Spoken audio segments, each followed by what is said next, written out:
अस्सलाम वालेकुम दोस्तों, वीडियो स्टार्ट करने से पहले गुजारिश है कि वीडियो को पूरा ज़रूर देखिएगा और अगर मेरे चैनल पर नए हैं तो चैनल को सब्सक्राइब कर लें और बेल आइकन को भी प्रेस कर लें ताकि हर लेटेस्ट वीडियो आपको मिलती रहे। दोस्तों, गूगल दुनिया में स्मार्टफोन बनाने की बड़ी कंपनी में से एक है, लेकिन इसके बावजूद ये लोगों को मोबाइल कम इस्तेमाल करने में मदद कर रही है। एक ताज़ा तजर्बे में गूगल ने सार्फिन को डिजिटल फलाह के लिए एक पेपर फ़ोन मुतारिफ़ करवाया है जो स्मार्टफोन के नशे का आसान हल है। ये फ़ोन लोगों को सहूलत देता है कि वो एक पूरे दिन के लिए तमाम ज़रूरी मालूमात जैसे कि राब्ता नंबर, नक्शे और मुलाकातों का शेड्यूल एक प्रिंट शुदा किताबचे में तब्दील कर सकते हैं। पेपर फ़ोन पर बनाई गई एक वीडियो में कहा गया, अक्सर लोग समझते हैं कि वो अपने फ़ोन पर बहुत ज़्यादा वक्त सर्फ करते हैं और अपनी आंखों के सामने मौजूद चीज़ों को नहीं देख सकते।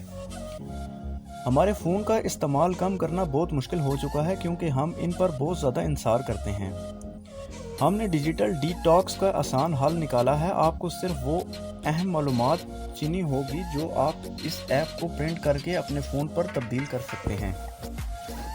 गूगल पहली कंपनी नहीं जो डिजिटल नक्शे के मसले पर तवज्जो दे रही है। एप्पल के नए iOS 12 में भी स्क्रीन टाइम नामी एक फ़ीचर मौजूद है जिसकी मदद से सारिफ अपने आईपैड्स या आईफोन के इस्तेमाल को महदूद कर सकते हैं।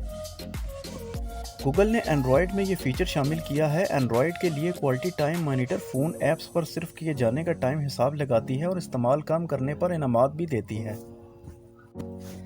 नई तहकीक में इस बात के शवाहिद मिले हैं कि सोशल मीडिया और स्मार्टफोन का ज़्यादा इस्तेमाल इंसान की सेहत पर मनफी असरात मुरतब करता है। तो दोस्तों, उम्मीद है आपको ये वीडियो पसंद आई होगी। अगर वीडियो पसंद आई है तो कमेंट सेक्शन में ज़रूर बताइएगा और इस वीडियो को लाइक और शेयर ज़रूर कीजिएगा और मेरे चैनल को भी सब्सक्राइब कर लें। मिलते हैं नेक्स्ट वीडियो में। अल्लाह हाफिज़।